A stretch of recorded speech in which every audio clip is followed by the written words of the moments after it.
프로이트 작가 신경증 환자, 도덕가 및 죄인이라는 다양한 성격을 가진 주인공으로서 도스토옙스키의 내면을 분석한다. 풍부한 내면의 세계는 수수께끼는 18세 때 이 작가가 겪은 아버지의 살해에서 비롯한다. 은밀히 소망했던 부친의 죽음이 살해된 모습으로 현실화되었을 때의 충격이 그를 사로잡은 것이며, 프로이트는 작가의 간질 질환이 이때의 충격과 무관하지 않았을 것임을 가설로 내세우고 있다. 간질 증상이 나타나기 훨씬 이전에 그의 어린 시절에 그를 엄습한 가사 상태의 발작에 대한 프로이트의 설명은 다음과 같다. 그것은 죽은 자와 자기를 동일시하는 태도, 즉 실제로 죽었거나 또는 죽기를 원하는 자와 자기를 동일시하는 태도를 의미한다. 뒤의 경우가 더 중요하다. 그 경우 발작은 처벌의 성격을 지닌다. 남이 죽기를 원했다. 그런데 이번에는 자기가 그 남이 되어 죽어 있다. 정신분석학파의 주장에 따르면 소년의 경우 이 다른 사람은 보통 아버지이며, 따라서 히스테리 발작은 증오스러운 아버지의 죽음을 소망한 일에 대해 자기 자신에게 스스로 내리는 처벌이다. 작가의 도박벽과 관련하여 프로이트는 또한 슈테판 스파이크의 작품집 감정의 혼란에 어느 여자의 24시간에서 젊은이의 심리를 분석하고 있다. 사춘기의 소원, 공상이라는 시각에서 자유의 욕망이 어머니와 같은 여자의 도움을 받아 충족된다는 설명 끝에 덧붙여 작가의 도박벽이 참을 수 없는 자위행위의 변형으로서 재현된 것으로 파악한다. 정신분석 작업에서 나타난 몇 가지 성격 유형의 두 번째 유형인 성공의 시점에서 좌절하는 사람에게서 집중적으로 분석된 입센의 로스머흐홀름에서 제기되는 질문은 다음과 같다. 레베카는 자기가 사랑하는 로스머가 부인을 잃고 난 뒤 그의 청혼을 받아들이지 못하는데 그 까닭은 무엇인가? 이 질문의 답변을 설명하는 개념인 제의식은 레베카는 로스머의 부인 베아테의 자살을 유도했다. 사실 표면적인 답변일 뿐이다. 레베카의 성장 과정에서 형성된 근친상간으로 비롯된 제의식, 부모와 자식 사이의 심리적 갈등인 오이디푸스 컴플렉스가 백일몽의 수준에서 만족된 것이 아니라 현실로서, 그것도 반복된 운명으로서 재현되고 있다는 개인으로서는 감당할 수 없는 엄청난 죄의식이 그와 같은 인간적 욕망의 수수께끼를 이루는 원인임이 밝혀진다. 레베카의 경우 또한 성격 유형의 세 번째 유형인 죄의식으로 인해 범죄자들 속에 속한다는 점, 그리고 죄의식이 범죄로 인해서 발생한 것이 아니라 오히려 그 반대, 즉 죄의식 때문에 범죄가 발생한다는 점을 유추케 한다. 개인 운명의 특별한 점이 강조되고 있다는 점에서 백일몽을 꿈꾸는 사람은 누구나 한 번쯤 자신을 예외적인 존재로 설정할 수 있는데, 그것이 백일몽이건 문학작품이건 그 효과는 대단한 것이므로 프로이트는 이 문학적 작용의 중요성을 다음과 같이 요약하고 있다. 작가는 자신의 주인공으로 하여금 숨겨진 동기를 모두 다 큰 소리로 남김없이 발설하게 하지는 않는다. 이것이 작가가 구사하는 세련된 경제성의 기법이다. 경제성의 기법을 통해서 작가는 독자에게 스스로 이를 보충하도록 강요하고 우리의 정신적인 활동을 촉진하며 정신적인 활동을 비판적인 사고로부터 벗어나게 하여 우리를 주인공과 동일시하도록 꽁꽁 묶어둔다. 그러나 서투른 작가라면 우리에게 전달하고자 하는 죄다 분명하게 표현해 버릴 것이다. 그럼으로써 그런 작가는 우리의 날카롭고 자유롭게 움직이는 지성을 장려한다. 그런 지성은 환상이 심화되는 것을 불가능하게 막아버린다.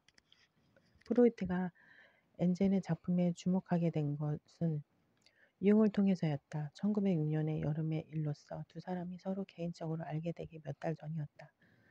이 글은 1907년 헬러 출판사에서 발행된 응용심리학 논총 1권에 발표되었다. 프로이트는 이 책자를 작가인 엔젠에게 보낸 다음 세 차례에 걸쳐 짧은 편지를 주고받는다. 엔젤 소셜의 무대를 이루는 폼페이에 대한 프로이트의 관심은 그 이전부터 크게 자리 잡고 있었으며 실제로 1902년 9월에는 그곳을 방문하기에 이른다. 폼페이라는 고고학적 현장에 상징성은 화산의 잿더미에 파묻혔다가 오랜 시간이 지난 뒤에 발굴된 역사적 배경이 마치 완전히 망각되었다가 어른이 되어 기억으로 되살아나는 유년 시절의 체험을 재구성하는 정신분석의 개인상적 방법과 아주 흡사하다는 점에서 프로이트에게 중요한 의미를 갖는다. 그라디바의 분석은 1900년 출판된 꿈의 해석에서 햄릿과 오이디푸스 왕의 정신분석적 접근이 이미 시도된 다음에 이루어진 문학작품의 정신분석으로서 도라와 성이론에 대한 세 가지 논문에서 정리된 바 있는 정신질환 이론의 학문적 배경 속에서 프로이트 특유의 꿈이론이 문학이론으로 자리 잡아가는 현장성을 확연하게 보여주고 있다. 엔젤 소셜의 줄거리를 아주 짧게 줄이면 다음과 같다.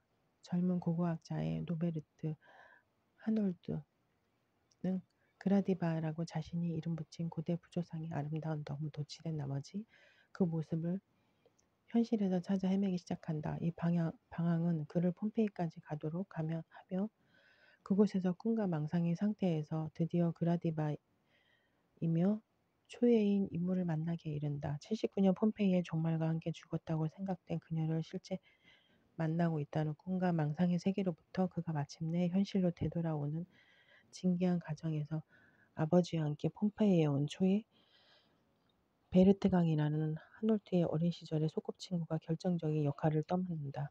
프로이트가 그라디바에서 시도하고 있는 것은 소설 속에 나오는 꿈의 해석이다. 그렇다고 해서 꿈의 본질에 대한 어떤 새로운 사실이 더 밝혀질 것으로 그가 기대하고 있는 것은 아니지만 문학 생산의 성격이 좀 더 구체적으로 밝혀지리라 예상하고 있다. 그라디바의 분석은 많은 작가의 여러 가지 꿈의 대조 분석과는 달리 한 가지의 작품을 집중적으로 심층 분석한다는 점에서 꿈의 해석과 보완 관계에 있다. 하놀트가 그의 고향에서 예술작품 속에 그라디바와 함께 발꿈치를 수직으로 들고 걸어가는 여자를 찾아다니면서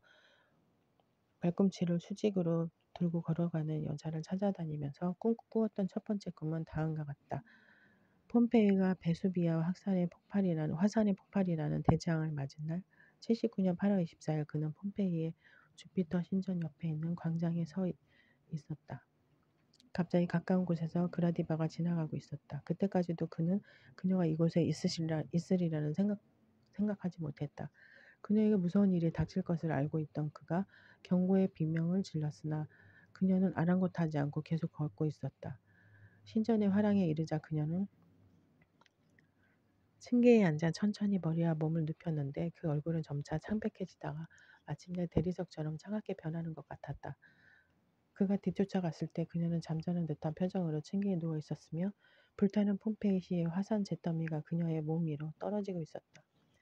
이 꿈이 갖는 소망층 쪽의 성격은 프로이트에 따르면 다음과 같다. 첫째는 고고학자들 특유의 소망으로서 79년의 재앙 현장에 있고 싶다는 소망이며 둘째 소망은 성애적 성격의 것으로서 연인이 잠자리에 누울 때 함께 그 자리에 있고 싶다는 소망으로 이와 같은 소망들이 꿈을 형성하는 것이다. 꿈을 꾸고 난 뒤 얼마 있다가 그는 창밖으로 그라디바로 보이는 여자가 걸어가고 있는 것을 보고 뒤를 쫓아간 일이 있었는데 이 초기 망상 증상의 상태에서는 현실로 돌아오는 일이 손쉽게 이루어진다. 길거리 장사꾼 아주머니가 그의 잠옷 차림을 보고 주의를 환기시켰기 때문이다. 그렇지 않아도 작가 또는 신경증 환자 정도로 몽상의 능력을 가지고 있던 주인공이 유달리 자신의 관심을 끌고 있는 그라디바를 예술품과 꿈에서 사실로 인물로서 바라보기 시작하면서 점차 그라디바는 살아있는 폼페이의 여인으로서 그와 동시대에 살고 있는 망상의 존재로 점차 바뀌어가고 있었다. 로마 나폴리를 거쳐 마침내 폼페이에 이르러 겪게 되는 그의 망상의 체험은 그 심도에 있어 상상을 뛰어넘는 종류일 것이다. 폼페이에 대답을 했는데도 불구하고 그의 망상은 계속된다. 그가 그녀에게 처음으로 그리스어로 말을 걸었지만 대꾸가 없자 그 다음에는 라틴어로 말을 거는데 그때 그녀는 독일어로 다음과 같이 말한다. 저와 이야기하실 생각이라면 독일어로 말씀하셔야 됩니다. 이 말로써 그녀가 주인공이 생각하는 것처럼 폼페이 여인이 아니라는 것을 알게 된 독자 자신의 관심이 앞으로는 이 여자의 정체에 쏠리게 되는 것과는 대조적으로 주인공의 망상과 상태는 고삐를 멈출 줄 모른다. 프로이트는 이 시점에서 초예라고 밝혀지는 그녀의 역할에 큰 큰 의미를 준다. 그녀는 주인공을 어린 시절부터 잘 알고 있으며 지금은 그의 집 맞은편에서 아버지와 함께 살고 있다. 고고학이라는 전문 영역에 빠져 어떤 여자에게도 관심을 주지 않던 하놀트가 그라디바를 통해 소꿉동무였던 초애를 재발견하는 과정에서 그녀는 결정적인 역할을 떠맡는다. 환자와 정신과 의사의 도움을 받으면서 치유되는 과정과 유사한 과정이 하놀트와 초애 그라디바 사이에서 이루어지는 것이다. 그가 폼페이에 머물고 있는 동안 그녀는 동물학적인 아버지를 따라 이곳에 와서 우연히 그를 만나게 된다. 그러나 두 사람은 현실의 초애와 하놀트로서 만나는 것이 아니라 몽상 속의 그라디바와 하놀트로서 만나게 된다. 그는 말하자면 환자로서 사태를 모두 파악하고 있는 정신과 의사인 초애에게 자신의 그라디바 상을 전이하고 있는 것이다. 그리고 초의 그라디바가 바로 이 전이의 과정을 어떤 실제의 정신과 의사보다도 더 능숙하게 이해하고 문제를 해결하는 인물로서 등장하는 것이다. 초이와 하놀트와의 대화에서 그녀의 말은 의도적으로 이중적 성격을 갖는다. 한편으로는 망상에 빠져 있는 그의 기대를 만족시키면서 다른 한편으로는 그 망상의 차원 너머에서 그 표현의 무의식적 진실을 독자에게 전달한다. 프로이트는 망상과 진실이 같은 표현 형식을 빌려 전달되고 있는 것을 위트의 승리라는 개념으로 설명하고 있다. 초해가 이미 노베르트의 망상증을 이해하고 그에게 현실의 시각을 서서히 마련해 주던 때에 그가 꾼 꿈의 내용은 다음과 같다. 햇볕일째며 그라디바가 어딘가 앉아서 도마뱀을 잡겠다고 플리프로 올가미를 만들면서 말하길 제발 잠자코 있어. 내 동료 친구가 이걸로 굉장한 재미를 보았단 말이야. 수면 상태에서도 그는 이 꿈의 내용이 너무 엉뚱하다고 비판하고 있었는데 그가 이 꿈에서 깨어날 수 있었던 것은 짧은 웃음소리를 내지르며 새 한 마리가 도마뱀을 주둥이에 물고 날아갔기 때문이었다. 이 꿈의 분석에서도 압축과 자리바꿈의 시각이 엉킨 부분을 풀어준다. 주인공이 지금껏 모르고 있던 세 번째 여관의 이름인 태양 여관과 햇볕 도마뱀을 잡던 동물학자와 초회의 신혼여행 중인 동료 여자친구 프로이트는 이 꿈의 잠재몽을 우선 대략 다음과 같이 소개하고 있다. 그녀는 아버지와 함께 태양여관에 묵고 있는데 왜 나와 이런 장난을 하는 것인가? 그녀의 경멸을 표출하고자 하는가? 또는 그녀가 나를 사랑하고 그래서 남자로 받아들이려는 것인가? 이 마지막 가능성에 대한 답변은 수면 상태에서 진짜 미친 생각이라며 부정적으로 내려친다. 논문의 끝에 가서 프로이트는 이 꿈이 드러내는 소원 충족의 측면을 다음과 같이 설명한다. 도마뱀 사냥의 상황을 빌려 연인한테 잡혀서 순정하고 싶다는 소망으로서 수동적 피약적 성격을 갖는다. 프로이트가 시도한 작품 분석의 특징은 미시적 방법으로서 흔히 관찰 대상으로 주목받지 않는 사소한 대상의 관찰과 부각에 있다. 이것은 꿈의 분석에서 빌려온 방법인데 그는 발현명의 의미 파편들을 결코 무시하거나 도외시하는 일이 없다. 문학작품의 구체적 분석인 그라디바의 경우에는 사건의 결정적 전환점에 꿈의 내용이 기술되면서 미시적 분석의 단서들을 프로이트에게 제공해 준다.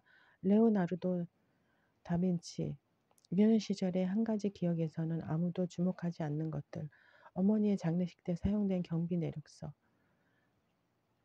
아버지의 부고 등에서 프로이트는 자신의 주장을 뒷받침해 줄 수 있는 중요한 단서들을 찾아내고 있다. 섬뜩함에서 섬뜩함이라는 단어와 부정 긍정의 관계에 있는 비밀스런이라는 단어의 어원과 광범위한 용어를 사전과 문학 작품에서 뽑아 언어학자의 치밀함을 능가하는 정확성으로 열거 분류하고 있다. 그런 다음 그가 다음과 같이 주장할 때 독자는 그의 말을 신뢰하지 않을 수 없다. 그러기에 섬뜩함이란 이 경우에도 옛날에 난 읽었던 것이다. 섬뜩함이란 단어에 붙은 전철은 억압의 표식이다. 이와 같은 미시적 작업을 통한 사건의 주도 면밀한 재구성은 프로이트의 이론체계라는 거시적 시각을 저변에 깔며 독자에게 충분한 설득력을 갖게 된다. 소설의 짤막한 줄거리는 다음과 같다. 청량리역에서 부부와 사내의 노모가 등장한다. 사내는 삼척으로 떠나고 여자는 휴가 나오는 아들을 기다린다. 김일병은 여자친구 윤희 때문에 어머니를 따돌리고 도망간다. 노모는 대합실에 혼자 남아있다가 순경들의 도움을 받는다. 588에 사는 계집아이가 노모를 버리고 도망간 여자를 보았다기에 사람들이 쫓아갔으나 잡지 못하고 돌아온다. 그 사이에 노모는 약을 먹고 자살한다. 한편 최경장은 죄수들을 호송하는 길에 588에서 그들의 욕구를 만족시켜주지만 그들이 도망가 버리기 때문에 큰 곤혹을 치르게 되고 민순경과 의경들은 두 사건의 결과를 바라보며 허탈한 상태에 빠진다. 반복 충동은 실현되지 않은 욕망의 지속적 살풀이다. 꿈과 문학은 바로 이 살풀이의 현장이다. 이 소설의 내용에서 눈에 띄게 되풀이되고 있는 것으로는 남자 등장인물의 도주를 손꼽을 수 있다. 그러나 이 소설에서 가장 문제되고 있는 되풀이는 사실은 최경장을 통해 되풀이되는 노무의 사랑이다. 내용의 심층 분석에 들어가기 앞서 형식적인 문제를 먼저 다루기로 한다. 그러자면 구체적인 공간을 가리키는 단어 청량리역을 꾸미고 있는 소도구들 가운데서 무엇보다도 공간의 상관 개념인 시간의 특정한 표현을 먼저 부각시킬 필요가 있다. 그 까닭은 이 표현이 소설에 나오는 다른 모든 단어들과 대조적으로 아라비아 숫자로 쓰여 있으며 게다가 이렇다 할 의미도 없이 세 차례나 되풀이 사용되고 있기 때문이다. 전광판에 그려질 수 있는 24시간 가운데 왜 꼭 10시여야 하는가 하는 물음에 맞물린다. 첫 번째 물음에 대한 답변은 소설에 나오는 또 하나의 공간 지칭 단어로 가능하다. 청량역은 바로 그 다른 공간 588을 쉽게 연상시켜 주기 때문이다.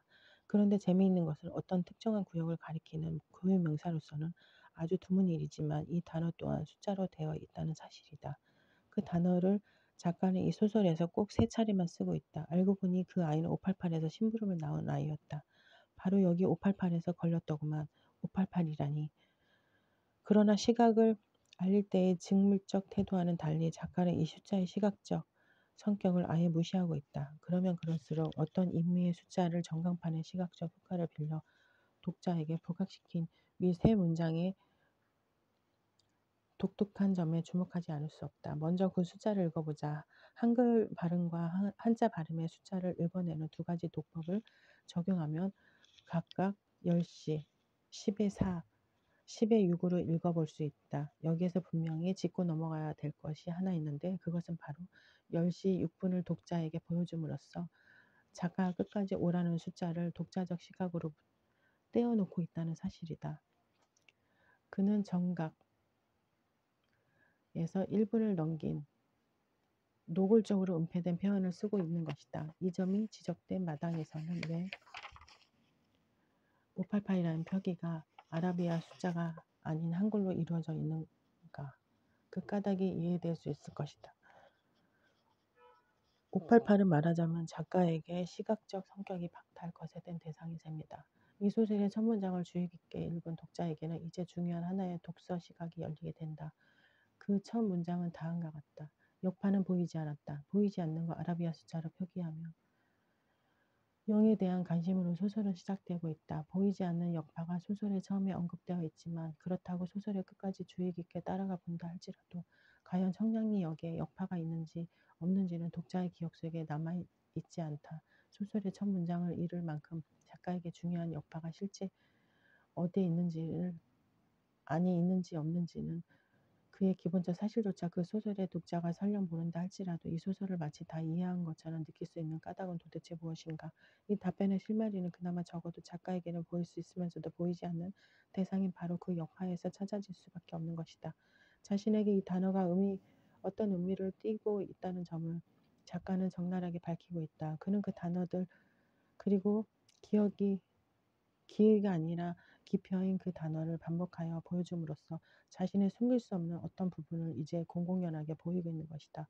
그러면서도 그것이 역설적인 것처럼 보일 수 있는 것은 껍데기인 이 기표를 뜻글자인 한자로서 드러내고 있다는 사실이다. 한글과 한자의 되풀이되는 이 소설의 중요한 기법이다. 무엇이 과연 반복되고 있는 것인가? 이미 밝혔듯이 숫자가 세 차례 되풀이되고 있다. 그 숫자는 열이다. 똑같이 세 차례 되풀이되는 588이라는 숫자가 있다. 10이라는 숫자에는 또한 0이라는 숫자와 1이라는 숫자가 드러나 있다. 보이지 않는 역파는 말하자면 숫자로는 0이고 보이지 않는 역파라는 표현이 이미 함축하고 있는 보이는 역파는 숫자로 i인 셈이다. 1인 셈이다. 욕망에 분열된 표현으로서 영과 일, 그리고 틈새를 실현시키는 장치, 욕망의 어가, 표출의 상징으로서의 가위가 일에 결합된 모습을 정리하자면 다음과 같다. 영은 여성의 성의 상징으로 샘문, 병기, 지하도, 개찰구, 가방의 지퍼, 보따리 같은 할머니의 모습, 그리고 허겁지겁 굴러가도 도망치는 몸짓을 연상시킨다. 그것은 소설의 첫 문장을 이루는 보이지 않는 여파인가 하면 여기에서는 보이지 않는 부재의 현장 588을 가리킬 수도 있다. 그것은 생명의 모습이며 빨간 산딸기 두 접시와 달의 5개 동시에 그 입구가 차단된 폐쇄된 공간 감옥의 모습으로도 나타난다. 그와 달리 이른 남성의 성의 상징으로 우렁찬 바퀴소리, 칼, 1등병의 팔뚝, 우람한 돌기둥, 철길, 1등병 영무원, 경찰들 지키거나 쫓는 쪽을 연상시킨다. 그것은 죽음의 모습이며 산송장, 검열의 현장이다. 검열을 나타내는 가위에서 그림으로 1과 0 둘이 하나로 모여 있다. 이 소설에는 3차례 영무원 아저씨가 언급되는데 가위는 2번만 나온다. 검표 가위, 빈 가위, 소설의 정점이 지나 할머니의 죽음의 확인이라는 뒷마당 이야기지만 남은 8절에서 영무원 아가씨가 또 나오는데 이때 그는 다만 시간을 재고 있었다. 그러면서도 그의 가위는 더 언급되고 있지 않다는 사실이 이 소설의 구성과 관련되어 아주 상징적이다. 자리 바꿈은 되풀이와 편리 관계를 이룬다. 형식적인 차원의 숫자와 상보 관계를 이루며 이 소설에는 3가지 유형의 남자들이 나타난다. 그것과 짝을 이루며 또한 3사람의 여자들이 등장한다. 3가지 유형의 남자들은 첫째, 1등병과 최경장으로 대표되는 경찰관, 영무원 및 군인이라는 계층에 소속되는 남자들, 둘째, 나이를 헤아리기 어려운 사내, 그리고 셋째로 교도소 가는 새끼들로 크게 나뉠 수 있다.